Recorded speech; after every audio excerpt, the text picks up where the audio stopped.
I want to supplement my LED install in the halogen housings. One of the biggest things that I see people do is they try to buy all these fancy LEDs that have like multiple six-sided surfaces, three-sided surfaces, four-sided surfaces.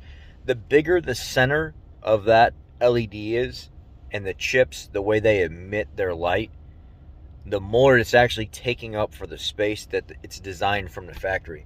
And you have to take into consideration that filament is like super, super, super, super thin. And it's emitting directly from the center of a halogen light.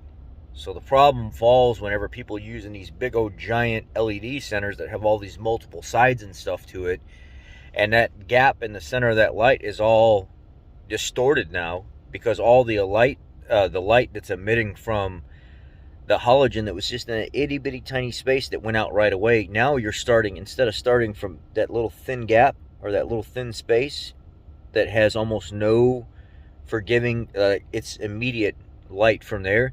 Now your light source is starting out here. Now you've created this dead center portion. The light positions change. So the only way that I would ever install a LED in a halogen housing is if I got a just regular standard side emitting double chip, one on each side.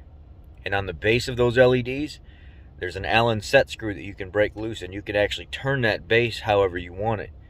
You want your LEDs to be facing sideways with the reflector and not up and down. It distorts the image. It causes people to it causes the way it comes out of the housing and stuff to look distorted sometimes. It leaves a lot of gray areas that aren't covered. You want your light to be emitted from the sides and forward, not from the top and then distorted to where the light has to kind of change the reflection of how the light's coming out of the housing. So you take this Allen set screw that's in the base of that LED by your seal, and you crack it loose, and you spin your LED one way or the other, and you clock it to where when you put that inside the housing, your chips, your double chip, nothing bigger than that, nothing three-sided, four-sided, five-sided, need to sit sideways, so whenever they come out, they reflect and they come forward, and it's this nice even hue.